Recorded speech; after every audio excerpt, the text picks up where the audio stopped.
thoughts are scattered. They think about their debt for 10 minutes, then their lunch for 5 minutes, then a mean comment someone made on the bus for 20 minutes. Their energy is spread so thin that it never gets hot enough to change anything. Carnegie's mind was different. He used his mind like a magnifying glass. If you hold a magnifying glass over a pile of dry leaves, nothing happens if you keep moving it around. But if you hold it perfectly still, it focuses the sun's rays into a tiny white-hot point. In seconds, the leaves catch fire. Carnegie held his mental magnifying glass on one vision, becoming the king of steel, and he never let it wobble. The myth of the smartest man. There is a common myth that you need to be the most talented person in the room to manifest a dream life. We are told from a young age that the smartest kids get the best jobs and the hardest workers get the most money.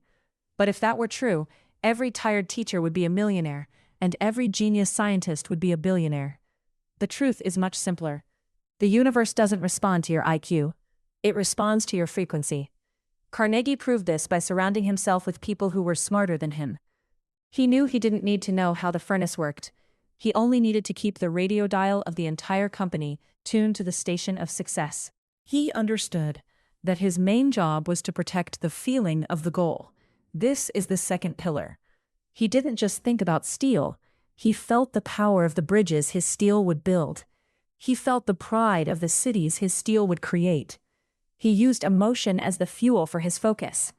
Without feeling, a thought is just a cold picture in your head. It has no magnetic pull. When you add deep, heartfelt emotion to a thought, it becomes a literal magnet. Many people try to manifest by making to-do lists or saying affirmations they don't actually believe. They say, "I am rich," while their heart is screaming, "No, you're not. Look at your bank account." This creates what scientists call cognitive dissonance. It's like trying to drive a car with one foot on the gas and the other on the brake. You make a lot of noise, and smoke comes out of the tires, but you don't go anywhere. Carnegie's secret was making sure his heart and his head were saying the same thing. Elena's cubicle test. In a gray office building in Seattle, Elena Vance was learning just how hard this was to do in the real world. The rain was drumming against the window, and the fluorescent lights above her desk were flickering. She was trying to focus on her new goal, becoming a creative director. She had her definite major purpose written on a sticky note tucked under her keyboard. Suddenly, Sarah, a coworker from the next cubicle, leaned over the wall. Sarah's face was pulled into a permanent frown. "Can you believe this new project?" Sarah hissed. "They want us to do twice the work for the same pay. This company is going down the drain. I bet there will be layoffs by Christmas." Elena felt the familiar tug of the gloom and doom station. For years, she would have joined in. She would have shared a story about how unfair the boss was, and they would have spent 30 minutes feeding each other's fear. But today, she remembered the radio dial. She realized that Sarah was a walking blast of static. "I'm actually feeling pretty good about the challenge," Elena said, her voice a bit shaky. "I think it's a chance for us to show what we can really do." Sarah blinked, looked at Elena like she had grown a second head, and huffed back to her desk. Elena's heart was racing. It was a small moment, but it was a huge victory. She had refused to let someone else turn her dial. She went back to her work, but instead of feeling the grind, she spent a few seconds imagining how it would feel to have her own office and a team that she led with positivity. She breathed in that feeling of creative director and let it sit in her chest for a moment before she started typing. She was building her pillars, one brick at a time. Breaking the invisible wall. While Carnegie was building bridges of steel, other people were breaking bridges in the mind. The entire world believed a scientific fact. A human being could not run a mile in under 4 minutes. Doctors said the human heart would literally explode. They said the bones in the feet would shatter. It wasn't just a goal, it was considered a physical impossibility of the human body. Then came Roger Bannister in 1954. Bannister wasn't just a runner, he was a medical student. He knew what the book said, but he also understood the third pillar, faith. Faith is the hardest pillar because it requires you to believe in something that isn't there yet. It's not wishing. Wishing is weak. Wishing says, "I hope this happens, but it probably won't." Faith says, "This is already done. I am just waiting for the clock to catch up." Bannister didn't just train his legs. He trained his mind. He spent months visualizing himself crossing the finish line and seeing the clock at 3:59. He felt the air in his lungs. He felt the tape across his chest. He made the mental movie so real that his body forgot it was supposed to be impossible. On a rainy day in Oxford, he ran. When he crossed the line at 3 minutes and 59.4 seconds, he didn't die. His heart didn't explode. But something even more amazing happened next. For years, no one could break that record. But within weeks of Bannister doing it, another runner did it. Then another. Then dozens. The physical wall was never real. It was a mental wall. Once the frequency of the 4-minute mile was made real by one person's faith, it became a station that anyone could tune into. This is why the people you hang out with matter so much. If you are tuned to a station where everyone says life is hard and money is scarce, you will believe that is the only reality. Bannister changed the station for the whole world. The Olympic secret of the mind. If you still think this sounds like magic, look at the Soviet Union in 1980. They wanted to win as many Olympic medals as possible, so they conducted a massive study on their top athletes. They divided the athletes into 4 groups. Group 1, 100% physical training. They spent all their time on the track or in the gym. Group 2, 75% physical training, 25% mental training, visualizing their win. Group 3, 50% physical training, 50% mental training. Group 4, 25% physical training, 75% mental training.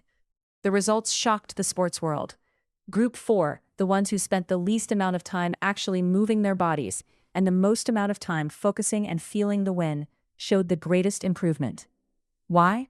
Because the body is just a servant to the mind. When these athletes sat in a quiet room and visualized their race, their muscles actually fired in the exact same sequence as if they were running.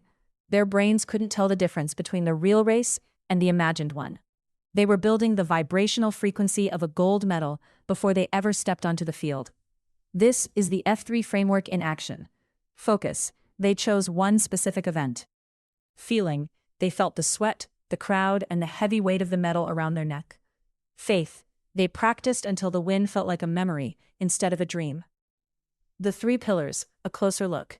To move from being a passive observer like Elena to an intentional architect like Carnegie, you have to understand how these pillars work together. If one is missing, the whole structure falls. Pillar 1. Focus, the station. Focus is your ability to choose your thoughts. Most people's thoughts are like a wild monkey jumping from tree to tree. To manifest, you must train the monkey to sit still. This doesn't mean you never have a bad thought. It means when a bad thought pops up, like, I'll never afford that, you notice it and gently turn the dial back to your station. Pillar 2. Feeling, the power. If focus is the car, feeling is the gasoline. You can have the most beautiful car in the world, but if the tank is empty, you aren't going anywhere. Your emotions provide the energy that broadcasts your signal out into the universe. The universe doesn't speak English or Spanish. It speaks vibration. Joy, gratitude, and excitement are high-frequency vibrations. Fear, anger, and guilt are low-frequency vibrations. You cannot manifest a high-frequency life while living in a low-frequency mood. Pillar 3. Faith, the antenna. Faith is the knowing that the universe or the law is working, even when you can't see it. Think about a farmer. When he plants a corn seed, he doesn't dig it up every 10 minutes to see if it's growing. That would kill the plant. He has faith that the seed knows what to do. He provides the water and the sun, and then he lets the law of nature take over. Manifestation is the same. You plant the mental seed, you water it with feeling, and then you have the faith to let it grow without constantly worrying if it's working. The problem of the wobble. The reason most people fail at manifestation is what Carnegie called mental indecision. They want a new job on Monday, but on Tuesday they complain about how hard it is to find work. They want a soulmate on Wednesday, but on Thursday they tell their friends that all the good ones are taken. This creates a wobble in your frequency. Imagine trying to tune a radio to 101.5 FM, but you keep bumping the knob to 101.4 or 101.6. All you get is static. You might hear a tiny bit of music for a second, but it's mostly noise. To get the clear music of your dream life, you have to stop bumping the knob. This is why Carnegie insisted on a definiteness of purpose. He knew that if you aren't 100% sure what you want, you can't be 100% focused. He once said that the man who wants everything usually ends up with nothing, because his energy is too scattered. But the man who wants one specific thing with his whole heart becomes an unstoppable force. The mastermind of one. You don't need 50 men in a room like Carnegie did to use the mastermind principle. You can create a mastermind within yourself. When your thoughts, focus, your heart, feeling, and your spirit, faith, all point in the same direction, you become a mastermind of one. When Elena Vance sat at her desk and chose to ignore Sarah's complaining, she was aligning her pillars. She was saying, "My focus is on my career growth. My feeling is one of excitement for the challenge. My faith is that this project is the bridge to my new office." In that moment, she wasn't a victim of her soul-sucking job anymore. She was the architect of her next one. She could feel the static of the office fading away, replaced by the clear, strong signal of her own potential. The world will always try to turn your dial. The news will tell you the economy is crashing. Your friends will tell you that dating is a nightmare. Your bank account might even tell you that you are broke. But these are just old broadcasts from your past thoughts. They are the echoes of where you used to be tuned. Andrew Carnegie didn't look at the soot on his face to decide who he was. He looked at the vision in his mind.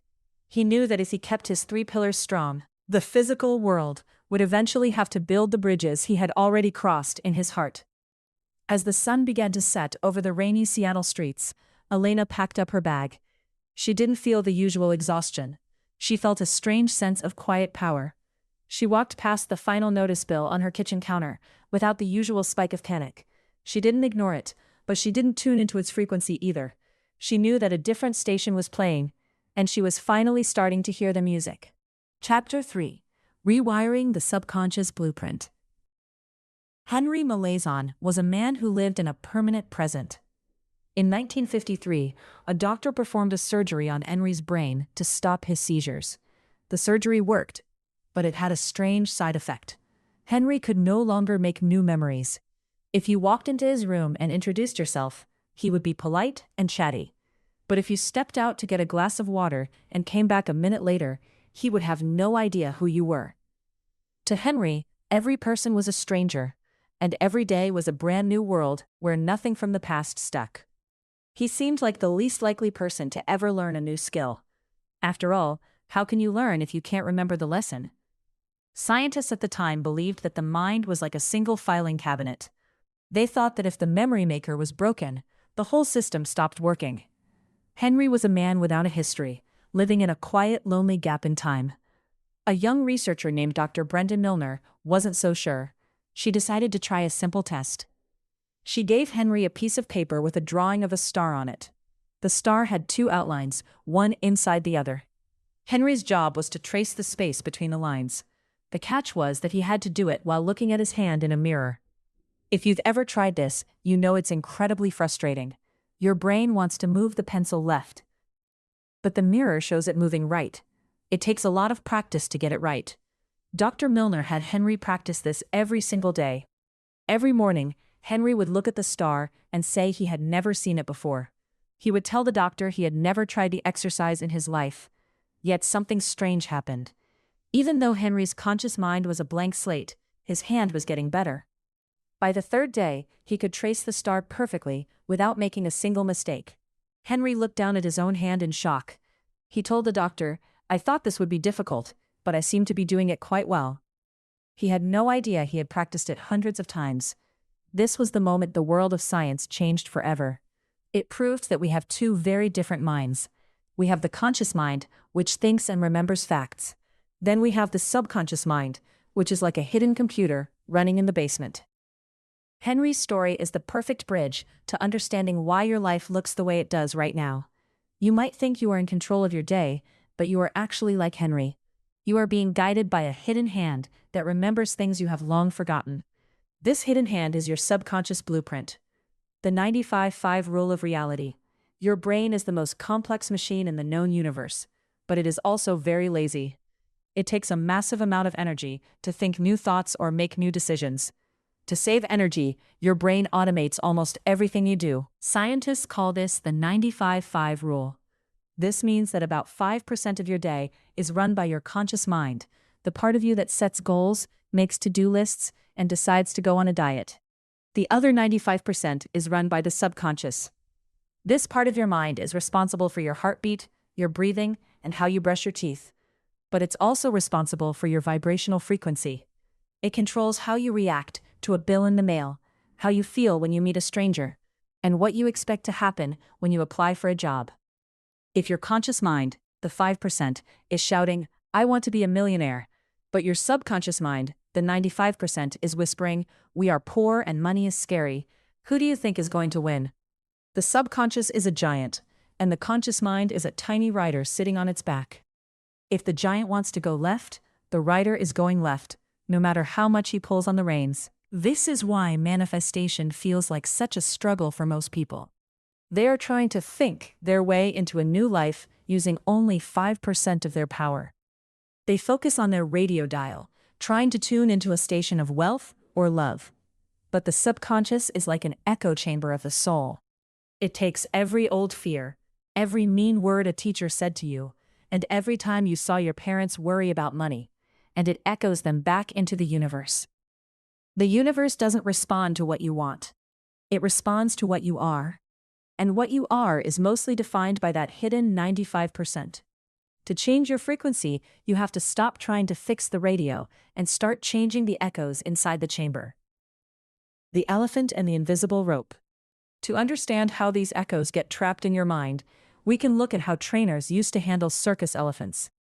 When an elephant is just a baby, the trainer ties its leg to a heavy wooden post with a thick rope. The baby elephant pulls and pulls, but it isn't strong enough to break the rope or move the post. Eventually, the baby gives up. It learns a lesson. When there's a rope around my leg, I cannot move. Years later, that elephant grows up to weigh 10,000 pounds. It is strong enough to uproot a tree or knock down a wall. But the trainer can tie the elephant to a tiny plastic tent stake with a thin piece of string, and the elephant won't even try to escape. It isn't the string holding the elephant back. It is the blueprint in the elephant's mind. It still sees the heavy post and the thick rope. Most of us are walking around tied to tiny plastic stakes.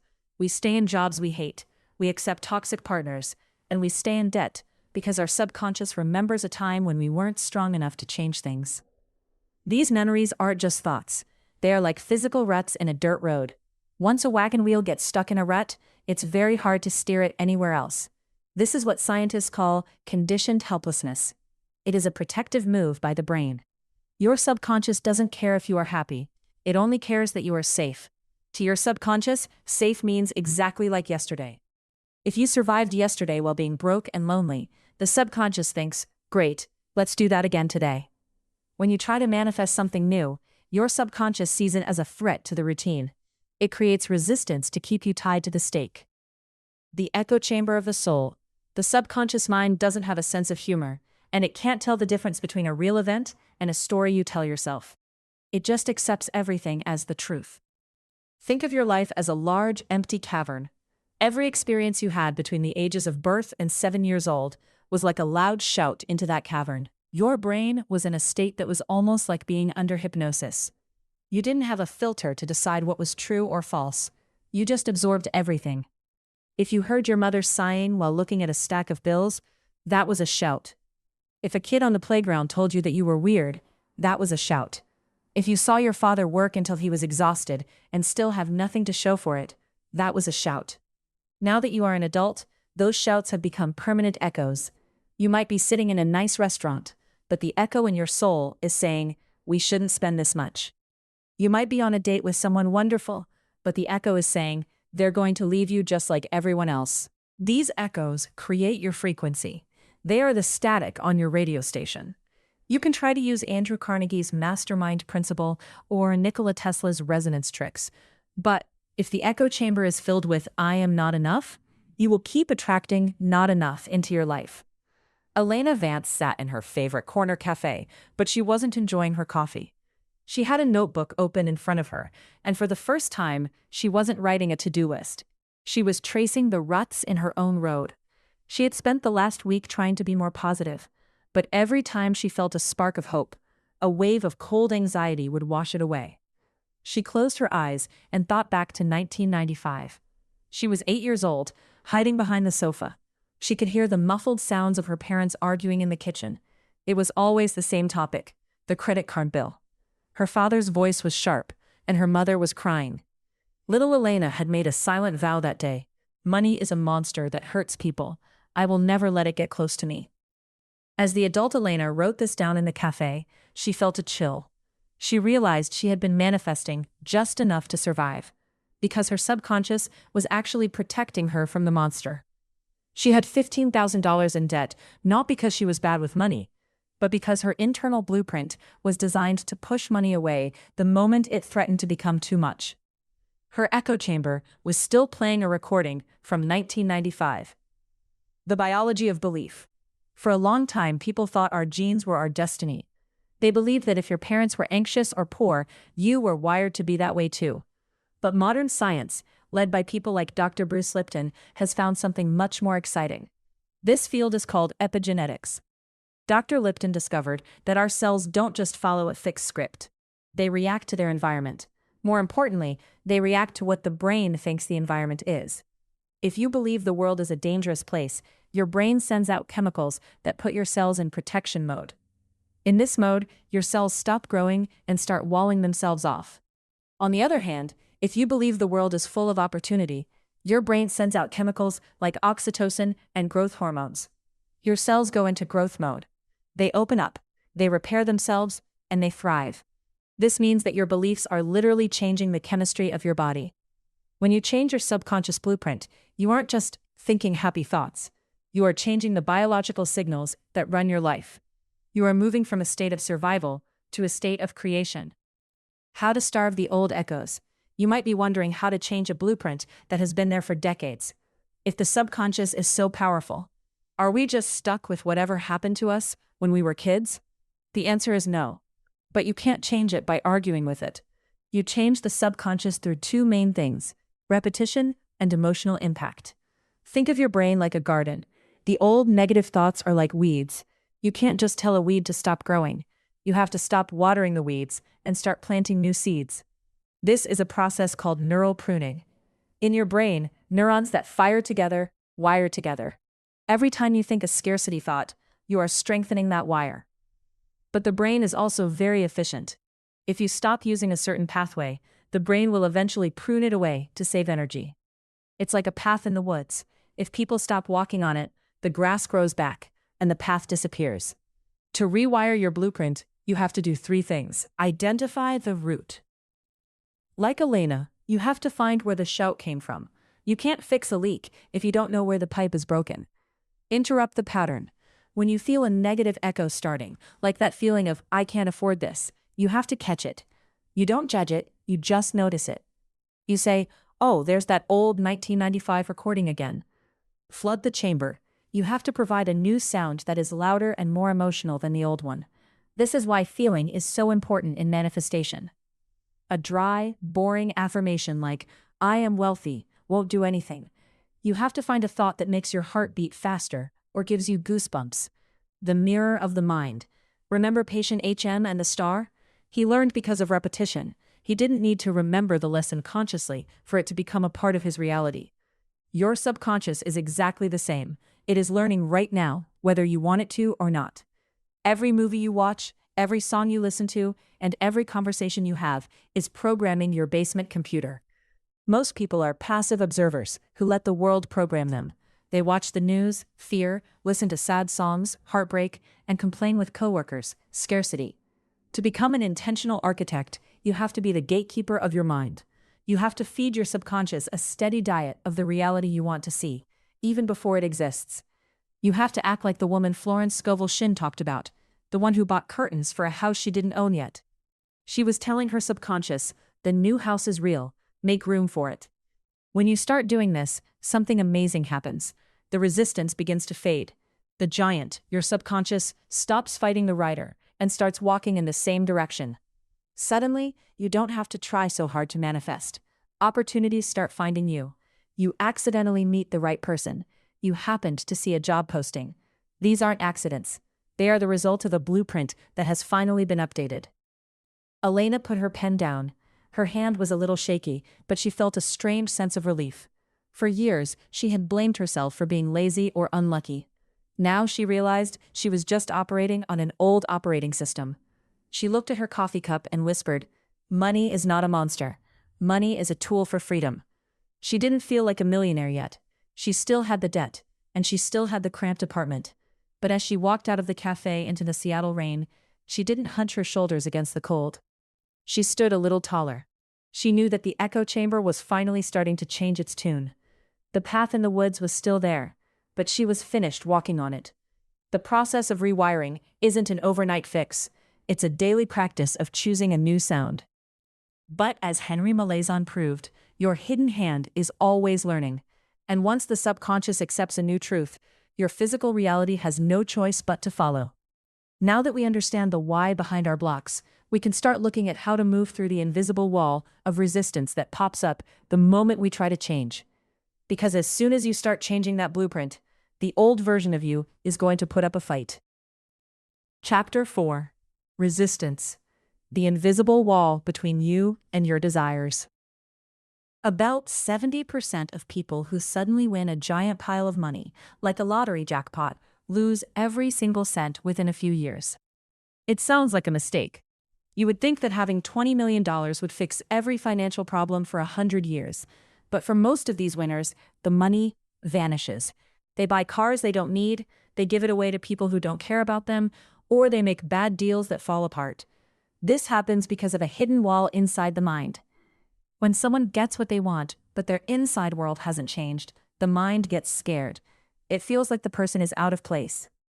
To feel safe again, the subconscious mind works very hard to push the success away.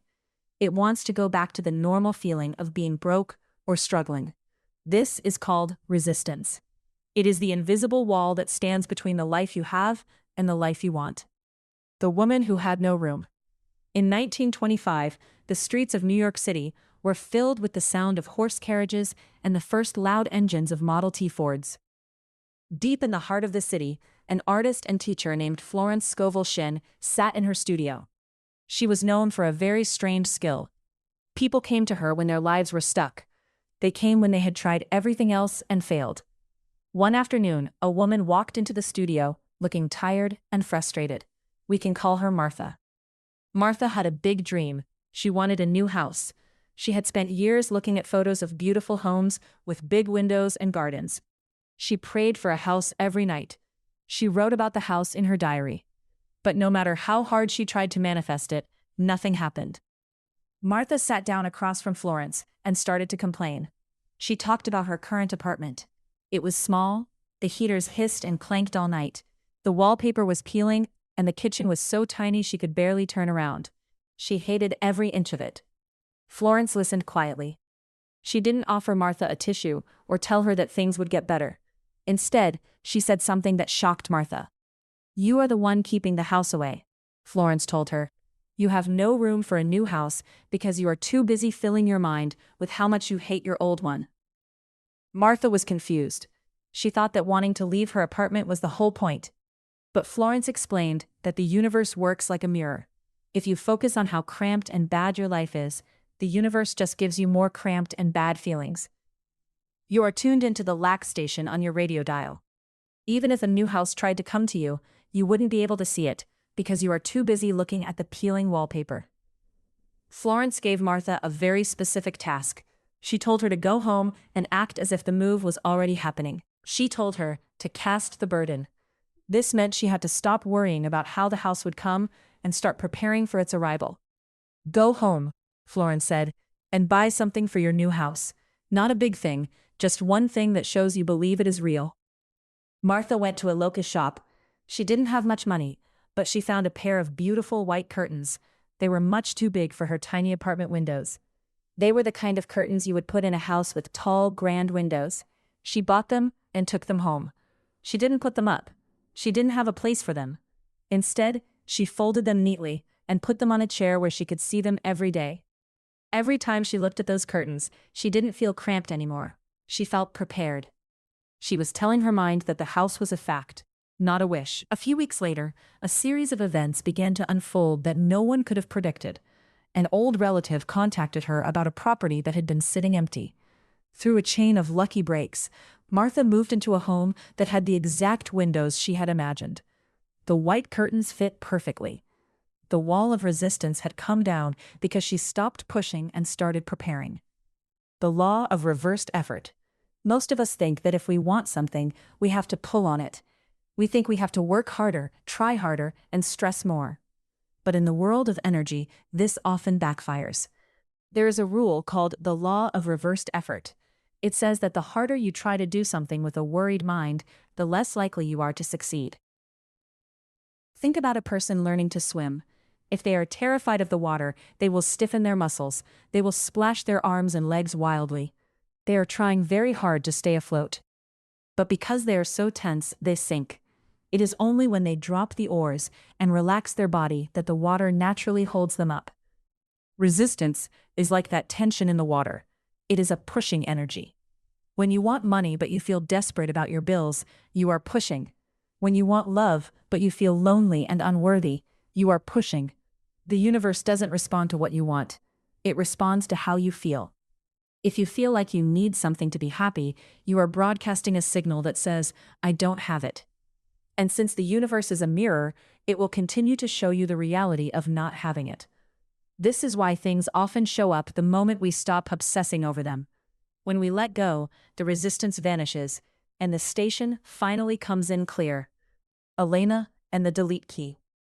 In her chilly apartment in Seattle, Elena Vance sat at her kitchen table. Her cat Barnaby was bumping his head against her arm, asking for food, but Elena didn't notice. Her eyes were locked on her laptop screen. An email was sitting in her inbox from a big design firm. They had seen some of her work online and wanted her to interview for a creative director position. It was the exact job she had written down in her notebook just a week ago. It paid more than she had ever made. It was the quantum leap she had been dreaming of. But as she looked at the email, she didn't feel happy. She felt a cold knot of fear in her stomach. Her hand moved toward the mouse. Her finger hovered over the delete button. I'm not ready for this, she whispered to the empty room. They probably emailed the wrong person. If I go to this interview, they'll see I'm just a mid-level manager who got lucky once. I'll embarrass myself. This was Elena's invisible wall. This was her echo chamber. For years, she had told herself that success was for other people, people who went to better schools or had more natural talent. Now that the door was opening, her mind was trying to slam it shut to keep her safe. If she stayed in her current boring job, she wouldn't have to worry about failing. Staying stuck felt safe, even though it made her miserable. She realized she was doing exactly what Florence Scovel Shinn had described. She was focusing on her cramped apartment instead of her new house. She was looking at all the reasons why she shouldn't have the job instead of preparing for it. Elena took a deep breath. She didn't click delete. She closed her laptop and walked to her closet. She looked at her work clothes. They were old and faded. She decided that if she were already a creative director, she wouldn't wear these clothes. She went to the store and bought one professional, high-quality blazer. It cost more than she usually spent, and her hands shook a little when she handed over her credit card. But she wasn't just buying clothes. Like Martha and her curtains, Elena was casting the burden. She was telling her subconscious mind, I am the kind of person who wears this blazer to a big meeting. By the time she got home, the knot in her stomach was gone. She felt a strange sense of calm. She sat back down at the computer and typed a simple, confident reply to the email. She had dropped the oars. The secret benefit of staying stuck. To break through resistance, you have to be very honest with yourself. You have to ask a difficult question. What am I getting out of staying stuck? This sounds crazy. Why would anyone want to be broke, lonely, or unhappy? On the surface, no one does. But deep down, being stuck has benefits that our fear-based mind loves. This is called secondary gain. If you are broke, you don't have to worry about people asking you for money. If you are single, you don't have to worry about someone breaking your heart. If you stay in a job you hate, you never have to face the fear of failing at a job you love. Resistance is often just a guard dog. It is trying to protect you from a pain it thinks is coming. To lower the wall, you have to show that guard dog that it's okay to stand down. You have to prove to yourself that the new reality is just as safe as the old one. Florence Scovel Shinn often told her clients to use a specific phrase when they felt this fear. She told them to say, I cast this burden on the power within and I go free. It wasn't about doing the work yourself. It was about realizing that there is a larger flow to the universe, like the current of a river, and your only job is to stop fighting it. When you stop fighting, you don't just sit still, you actually move faster. The vacuum law of prosperity. One of the biggest ways we create resistance is by holding on to old things. We keep clothes we don't wear, friends who make us feel bad, and old ideas about who we are. Nature hates empty space. If you create a vacuum, an empty spot, the universe will rush to fill it. This is the vacuum law of prosperity. If you want new things to manifest, you have to give them a place to land. Think about a closet. If it is packed full of old, dusty boxes, you can't put anything new in it. You might pray for new clothes, but there is literally no room for them. Resistance is often just clutter in your energy. It is the refusal to let go of the old because you are afraid the new won't show up. When Martha bought those curtains, she was making room. When Elena bought that blazer, she was making room. They were signaling that they were ready to let go of the struggling version of themselves. Manifestation is not about getting something from the outside. It is about removing the blocks on the inside so that what is already waiting for you can arrive. The broadcaster is always sending out the signal of the life you want. The only reason you aren't hearing the music is because the static of your resistance is too loud. Dropping the oars. Resistance feels like a heavy weight. It feels like you are trying to push a giant boulder up a hill. If you feel like you are struggling, it is a sign that you are in resistance. Manifestation should feel like falling into something good, not climbing towards something hard. When you find yourself worrying about how something will happen, you are building the wall higher. The how is not your job. Your job is the focus and the feeling. Imagine you are at a restaurant. You look at the menu, you pick what you want, and you tell the waiter.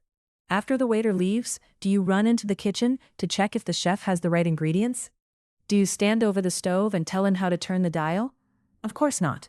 You sit at the table, you talk to your friends, and you expect the food to arrive. That expectation is the opposite of resistance. It is the feeling of, it is already on its way. If you can reach that state of mind, the wall of resistance vanishes. The radio dial clicks into the right station. Suddenly, the phone rings with the right offer. You meet the right person at the grocery store. You find the money you needed in an old jacket pocket. These aren't accidents. They are what happens when you stop blocking the flow. Your resistance check-in. To see where your invisible wall is, look at the area of your life where you feel the most effort. Is it your bank account? Is it a relationship that feels like a constant battle? Is it your health? Wherever you are trying the hardest is usually where you have the most resistance. You are likely rowing against the current. To change the results, you have to do the one thing that feels the most terrifying. You have to relax. You have to trust that the power within knows the way to the house, the job, or the partner. You cannot manifest from a place of, I need this or I will die. You can only manifest from a place of, I would love this, and I am prepared to receive it. One is a closed fist. The other is an open hand. The room-making ritual. Today you are going to do exactly what Martha did in 1925. You are going to prove to your mind that you are ready for your desire by making room for it. You are going to cast the burden by taking one physical action that shows you believe your goal is real. This is not a wish. This is a preparation. Pick one thing you want to manifest. For example, $5,000, a new romantic partner, or a healthier body. Identify the clutter connected to it. If you want a partner, is your bedside table covered in old junk? If you want money, is your wallet stuffed with old, crumpled receipts and trash? Clear the space. Spend 10 minutes cleaning that specific area. Throw away the trash. Make it look like it belongs to the future you, who already has what they want. Buy the curtains. Go out and buy one small item that you would only need if your manifestation were already here. If you want to travel, buy a luggage tag. If you want a new job, buy a nice pen for your new desk. Do not spend a lot of money. The price doesn't matter. The vibration of the action is what matters. By buying this item, you are telling your subconscious mind, the wall is down, I have made room, you can let the gift in now. When you do this, you might feel a sudden sense of relief. That is the feeling of the invisible wall crumbling. You are no longer a person who is wanting. You are a person who is preparing. And in the law of attraction, preparation is the fastest way to the finish line. Chapter 5. The Night the Alchemist Met the Industrialist. Imagine a man named Leo, who works at a local hardware store. Leo is a good worker. He shows up on time, wears a clean shirt, and helps customers find the right size of screws. But every night, Leo goes home to a small apartment that smells like old carpet and feels like a trap. He wants to be a professional photographer. He has a cheap camera and a lot of talent, but he never seems to get a break. When Leo thinks about his dream, he says things like, "It would be nice if someone hired me," or "maybe one day I'll get lucky." He is waiting for the world to notice him. He feels like he is shouting into a dark room, hoping someone will hear him and turn on the light. The problem is that Leo isn't actually shouting. He is whispering. His radio station is fuzzy and full of static. He knows what he doesn't want, the hardware store, but he isn't exactly sure what he does want. He has no map, no destination, and no fuel. Most people live exactly like Leo. They have big dreams, but those dreams are blurry. They are like a person who walks up to a ticket counter at the airport and says, "I want to go somewhere nice." The person behind the counter can't help them. They need a city, a flight number, and a time. Without those details, they aren't going anywhere. This is where the story of the richest man in the world and a broke reporter changes everything. The 29-second test. In the autumn of 1908, a young man named Napoleon Hill walked up the steps of a massive mansion. He was a part-time journalist, and he was broke. He had been sent to interview Andrew Carnegie, the man who had built a steel empire and become the wealthiest person on the planet. Hill expected a quick interview, maybe 30 minutes of talk about hard work and saving pennies. Instead, Carnegie kept him there for 3 days. They sat in a grand room filled with the scent of expensive cigars and heavy leather books. Carnegie wasn't interested in talking about steel. He wanted to talk about the mind. He told Hill that success wasn't a matter of luck or being born into the right family. He said it was a law, just like gravity. If you follow the rules of the law, you get the result, every single time. On the third night, Carnegie looked at the young, nervous reporter. He put a stopwatch under the table where Hill couldn't see it. He made Hill an offer that sounded crazy. Carnegie wanted Hill to spend the next 20 years of his life interviewing the most successful people in the world. He wanted Hill to find the secret formula they all used and write it down for the average person to use. The catch? Carnegie wouldn't pay him a single cent. He would provide the introductions, but Hill would have to earn his own living while doing the work. The room went silent. Hill could hear the clock on the wall ticking. He thought about his empty bank account. He thought about the 20 years of hard work ahead of him. But he also saw the look in Carnegie's eyes. It was a test. Carnegie was looking for definiteness of decision. Hill took a deep breath and said, "Yes, I will do it." Carnegie pulled out his stopwatch. "It took you 29 seconds, he said. "If you had taken more than 60 seconds, I would have taken the offer off the table. A man who cannot make up his mind quickly cannot be trusted to do anything else." This moment changed the world. It was the birth of the master key to manifestation.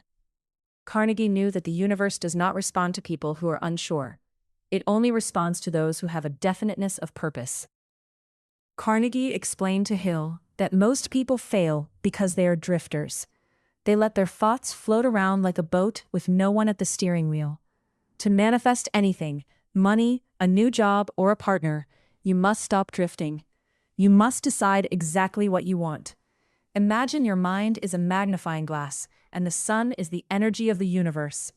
If you move the magnifying glass around constantly, nothing happens. It's just a patch of light on the grass.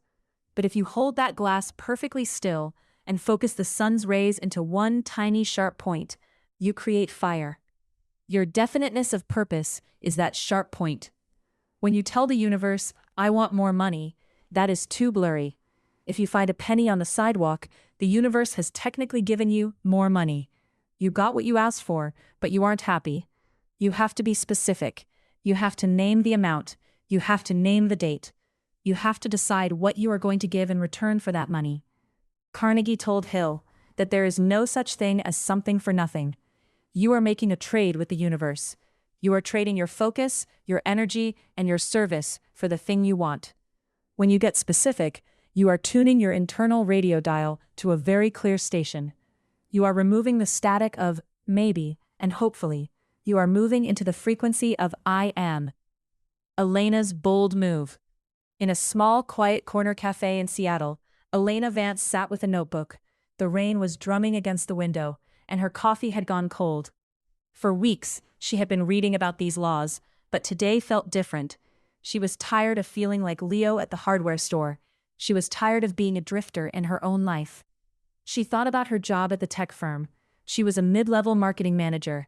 Even the title felt boring. She wanted to be a creative director. She wanted to lead a team, design big campaigns, and earn $100,000 a year. But every time she thought about it, a voice in her head said, "Who are you to ask for that? You have credit card debt, you live in a cramped apartment." Elena remembered the story of Napoleon Hill. She remembered that Carnegie didn't care about Hill's bank account. He cared about his decision. She picked up her pen and wrote at the top of the page, "My definite major purpose." She didn't write, "I want to be a director." She wrote, "By December 31st, I am a successful creative director, earning a salary of $100,000. I provide the world with beautiful, honest marketing that helps people's lives. I am grateful for this wealth and this role." As she wrote the words, her heart started to beat faster. It felt scary. It felt like she was telling a lie. But then she remembered the radio dial. She was just tuning the knob. The creative director station was already playing music. She just hadn't been listening to it yet. By writing it down, she was finally turning the dial to the right spot. For the first time in years, the static in her head started to clear. Talking to your own brain. Writing it down is the first step, but how do you make your brain believe it? Carnegie taught Hill a technique called autosuggestion. This is a fancy word for a simple idea. You have to talk to your subconscious mind until it accepts your new reality as a fact. Your subconscious mind is like a giant library. It stores every thought, every fear, and every blueprint you've ever had. If your library is full of books that say, "I am poor," or "I am not good enough," your life will reflect that. You can't just walk in and yell, "I'm rich now," and expect the books to change. Autosuggestion works through repetition and emotion. Carnegie told Hill to read his definite purpose out loud twice a day, once right before bed and once right after waking up. Why? Because those are the times when the door to your subconscious library is wide open. When you speak your goal with feeling, you are planting seeds. If you just mumble the words while thinking about your grocery list, nothing happens. You have to feel the money in your hands. You have to feel the excitement of the new job. You have to see it in your mind so clearly that your brain can't tell the difference between the thought and the reality. Think about a professional athlete. Before they take a shot, they see the ball going into the net. They feel the muscles in their arms moving. They hear the crowd cheer. Their brain practices the success before it happens. This is autosuggestion in action. You are convincing your brain that the success has already happened. Once the brain believes it, it starts to look for ways to make it true in the physical world. The invisible web of energy. Andrew Carnegie was a practical man. He liked factories, steel, and trains. But he also believed in something he called the ether. Today, we might call this the quantum field, or the universe. He explained to Napoleon Hill that the air around us isn't empty. It is filled with an invisible web of energy that is constantly vibrating. This energy is like a giant mirror. It takes the vibrations of our strongest thoughts and reflects them back to us as physical things. If you vibrate at the frequency of fear and lack, the ether picks up that signal and sends back more things to be afraid of. It's not being mean, it's just acting like a mirror. If you stand in front of a mirror and frown, the mirror doesn't smile at you. It frowns back. When you have a definite purpose and you use autosuggestion, you are changing your vibration. You are sending a new signal into the ether. Carnegie believed that when two or more people focus on the same goal, the vibration becomes even stronger. He called this the mastermind. He told Hill that he didn't know everything about making steel. In fact, many of the men who worked for him knew much more about chemistry and engineering than he did. But Carnegie was the mastermind because he kept everyone's focus on one single goal. He used the collective energy of 50 men to tune the radio dial to success. This is why it is so important to watch who you spend time with. If you are trying to tune into a high-frequency station, but your friends are all tuned into the doom and gloom show, their signal will create static in your life. You have to protect your frequency like it is the most valuable thing you own. Because it is. The light bulb in the engine. To prove to Hill that this wasn't just wishful thinking, Carnegie pointed to his friends and peers. He talked about Thomas Edison. Edison wanted to create a light that ran on electricity. At the time, everyone thought he was crazy. He didn't just try to make a light bulb. He had a definite purpose. He failed 10,000 times. Most people would have quit after 3 tries. Some would have quit after 10. But Edison's radio dial was locked. He didn't see 10,000 failures. He saw 10,000 ways that didn't work. Because he was so focused, the ether eventually gave him the answer. He called the light bulb into existence through sheer mental persistence. Then there was Henry Ford. Ford wanted to build an engine with 8 cylinders in one block. His engineers told him it was impossible. They said it couldn't be done. Ford didn't listen. He told them to keep working. 6 months went by, nothing. Another 6 months went by. The engineers begged him to give up. Ford said, "Go ahead. I want it, and I will have it." Because he wouldn't change his dial, the secret finally revealed itself. The V8 engine was born. These men weren't smarter than everyone else. They were just more definite. They refused to let the outside world change their internal frequency. They knew that if they held the thought long enough, the physical world would have no choice but to follow. Putting your hands on the dial. The lesson Carnegie wanted Hill to teach the world is that you are the boss of your own mind. You are the one who reaches out and turns the knob on the radio. If you don't like the music your life is playing, you don't complain to the radio. You change the station. Here is how you can use the Carnegie formula starting today. Pick a number. Decide exactly how much money you want or exactly what goal you want to reach. Don't say a lot. Say $5,000 or $100,000. Pick a date. When do you want this to happen? Give the universe a deadline. The trade. What are you going to give in return?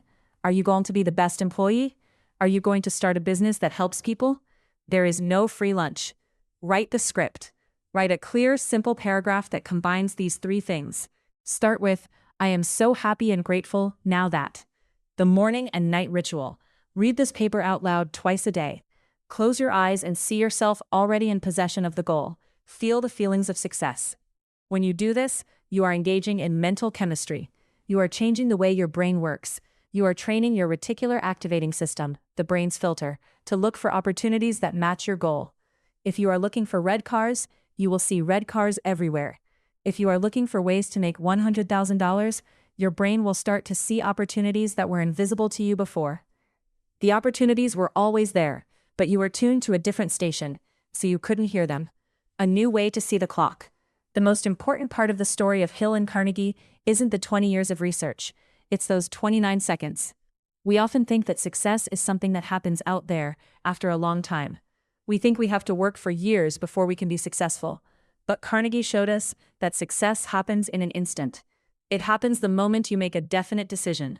The 20 years of work that followed for Napoleon Hill were just the unfolding of the decision he made in 29 seconds. The money and the fame were just the echoes of that one moment of clarity. If you are waiting for your life to change before you feel successful, you have it backward. You have to change your frequency first. You have to decide, right now, that you are the person you want to be. You have to turn the dial to the success station while you are still sitting in the small apartment station. The world will tell you that this is delusional. The world will tell you to look at your bank account and be realistic. But Andrew Carnegie, the richest man of his time, would tell you that being realistic is the fastest way to stay stuck. Being realistic is just another way of saying you are letting the mirror dictate your face. If you want the mirror to show a smile, you have to smile first. Your life is not a lottery. You didn't miss out on a winning ticket. You simply haven't been clear about what you want to win. The alchemist and the industrialist both knew the same secret. The universe is a giant, vibrating machine that is waiting for your orders. It doesn't care if you are a broke reporter or a steel tycoon. It only cares if you are definite. Stop whispering. Stop drifting. Pick up the pen, turn the dial, and decide. Chapter 6. Why does money run away from you? A small, blunt pencil touched a scrap of paper. The man holding it was 65 years old, with a white beard and eyes that had seen the inside of every major factory in America. He didn't write a long letter or a legal contract. He simply wrote a number. $480 million. In 1901, that amount of money was almost impossible to imagine. It was more than the budget of the United States government. The man was Andrew Carnegie, and he was handing that scrap of paper to a messenger to deliver it to J.P. Morgan. With that tiny gesture, the largest company in the world changed hands. But the truly amazing part wasn't the sale. It was what Carnegie did next. He didn't go out and buy 1,000 gold watches or build a bigger palace. Instead, he began to give every single penny away. Carnegie understood a secret about money that most people never learn. He knew that money is like water. If it sits still in a pond, it turns green and gross. If it flows like a river, it stays clear and full of life. He believed that holding on to money too tightly was the fastest way to make it disappear. This idea seems backwards to most of us. We are taught to grab, to save, and to worry. But Carnegie's life proved that the more he allowed wealth to circulate, the more the universe seemed to pour into his lap. The clenched fist and the open palm. There are two ways to walk through life, with a clenched fist or an open palm. Most people live with a clenched fist. They hold on to their $20 bills with white knuckles because they are afraid another one won't come. They look at their bank accounts and feel a sharp poke of anxiety in their chest. This is the scarcity mindset, and it acts like a giant wall. When you walk around with a clenched fist, you might think you are keeping your money safe. In reality, you are making it impossible for anything new to be placed in your hand. You can't catch a baseball or receive a gift if your hand is squeezed shut. The abundance frequency is the opposite. It is the open palm. It is the belief that there is always more where that came from. Carnegie called this the gospel of wealth. He realized that if he used his money to build libraries and schools, to keep the money moving through the world, he was telling the universe, I am a person who handles wealth well. Send me more. Most people do the opposite. They wait until they are rich to be generous. They wait until they have enough to stop worrying. But the law of attraction doesn't care about what you have. It only cares about how you feel. If you feel poor, you are tuned into the not enough radio station. No matter how hard you work, that station only plays songs about bills, debt, and broken cars. The echo chamber of the soul. Think back to the last time you had to pay a big bill. Maybe it was for the electric company or a credit card. Did you feel happy that you had the lights on all month? Or did you feel a heavy, sinking feeling in your stomach as you clicked pay? That heavy feeling is a signal. It's a broadcast you are sending out into the world. If your internal echo chamber is constantly shouting, I can't afford this, or money is so hard to find, the universe simply echoes those words back to you, in the form of your reality. You see this echo every time an unexpected car repair pops up, just as you finally saved a few $100s. You see it when you get a small raise, but then your rent goes up by the exact same amount. This isn't bad luck, it's a scarcity loop. Your mind is so focused on the lack of money that it literally cannot see the opportunities for more money. It's like looking for a blue car while wearing red-tinted glasses. You could be surrounded by blue cars. Elena's grocery store test. Elena Vance stood in the checkout line at her local grocery store, feeling that familiar heat rise in her neck. Her basket was half empty. She had put back the fancy cheese and the good coffee, opting for the generic brands to save $6. She watched the total on the screen climb, $32.45, $35.10, $38.92. When she swiped her card, she held her breath. A second later, the screen flashed in bright, angry red. Declined. The silence in the line behind her felt like a physical weight. The cashier, a teenager with a bored expression, looked at her expectantly. Elena felt like her echo chamber was screaming. I knew it, she thought. I'm a failure. I'll never get ahead. Money hates me. She felt the urge to cry, to apologize, and to run out into the rain. But then, she remembered the dusty book she had started reading. She remembered the idea that her radio dial was currently stuck on the doom and gloom show. She took a deep breath. She didn't let the panic take over. Instead of apologizing for being broke, she looked at the cashier and said, Oh, I must have used the wrong account. Give me just a moment. She opened her purse, her heart thumping. She wasn't looking for a different card. She knew they were all at their limit. She was looking for a shift in feeling. She closed her eyes for 3 seconds and thought, I am a person who is taken care of. Abundance is all around me. As she moved a crumpled receipt aside, she saw a flash of green.